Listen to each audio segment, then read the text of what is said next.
Welcome back to the workshop, everybody. So glad you could be with me here today.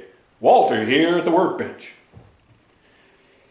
So, I'm continuing on the East meets West plane build. And we're progressing right along with that. We'll go over that here in a minute. But first, I wanted to ask your help. I have realized the more I learn, it seems like the less I know about the modern world and modern technology. I am scratching my head trying to figure out how we get such low view counts on the videos.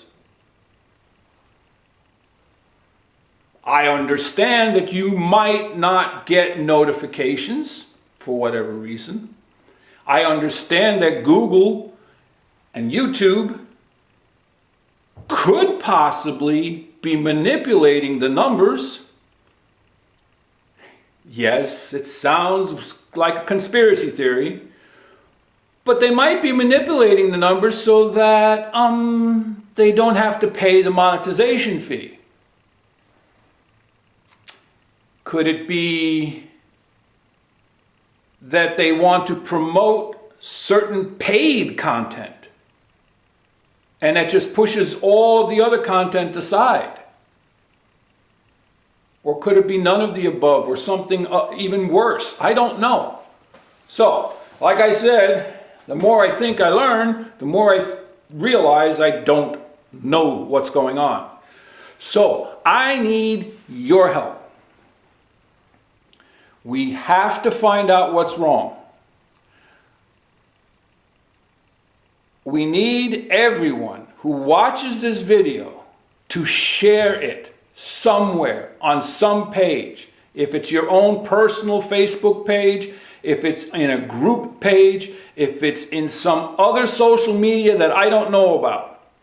Okay? If you have a web page of your own, copy the link and put it embedded in there. Okay? We need to see if there is a way for this channel to be seen by more people so we can help more people.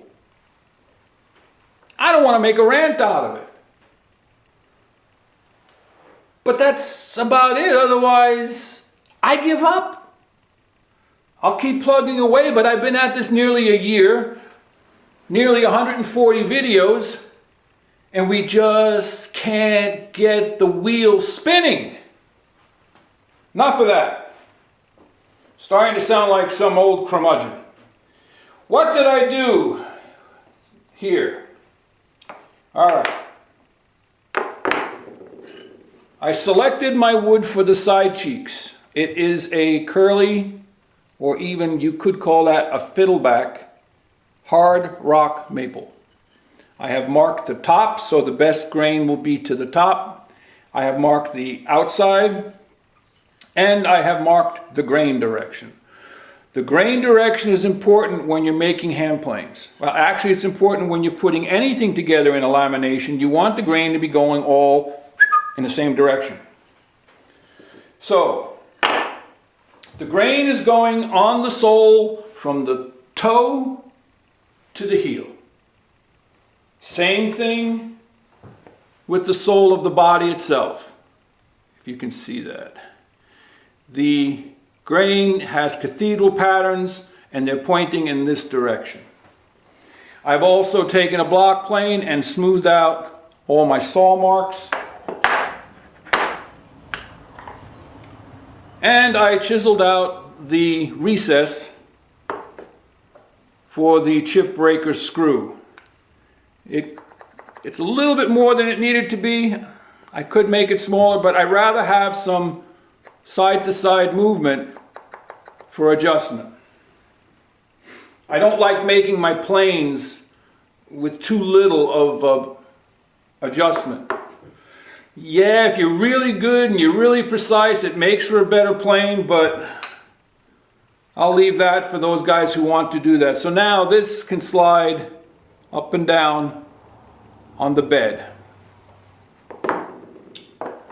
Alrighty, so I still have to make the side cheeks a little shorter so that they're flush. I'll do that from the bottom, keep the pretty wood up here. And I have made the wedge. The wedge is cherry, quarter sawn cherry. It almost looks like maple in this light and when it's fresh cut, but once I put the oil on this, darken right up. So the wedge is at 7 degrees. It's a number that has worked well for me in the past. It could be at 5, it could be at 10, but if it's too shallow, it'll really lock in there. If it's too steep, it'll lock, but then it'll accidentally pop loose from time to time. So that goes in there. It's going to get shaped a little bit. So the next thing to do is to glue this up and locate the position for the cross pin, drill that through, pin it, and then carefully fit the wedge to the pin.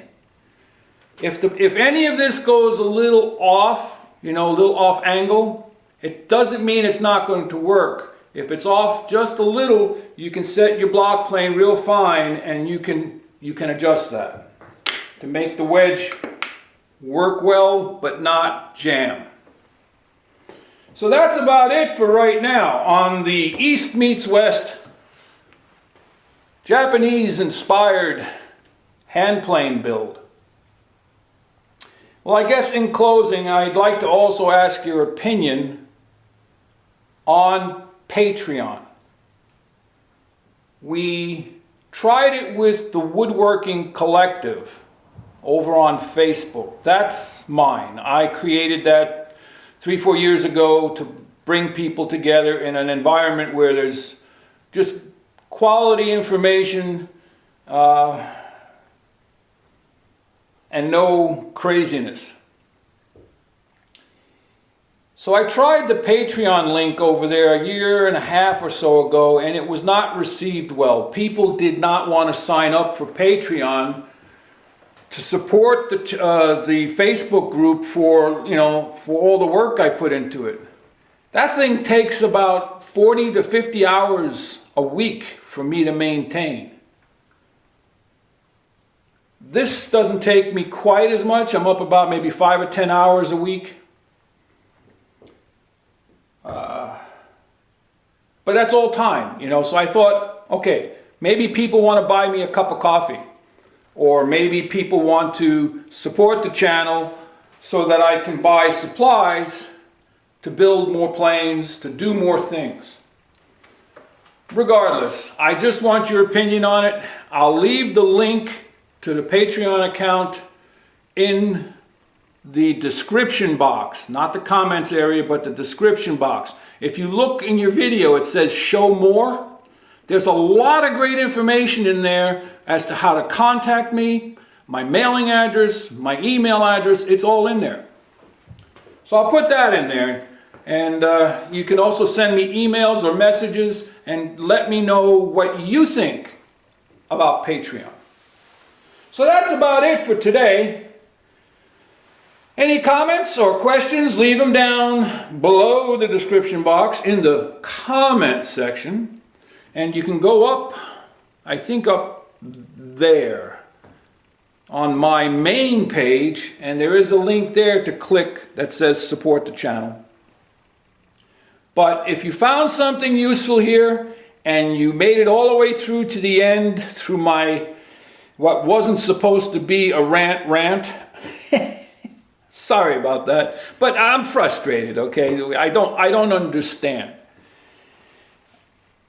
If you have any questions or comments, leave them in the comment section. If you found something useful, helpful, educational, entertaining, give it the old thumbs up.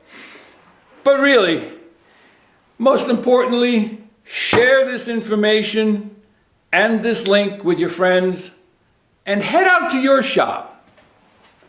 Go make some shavings. Walter out.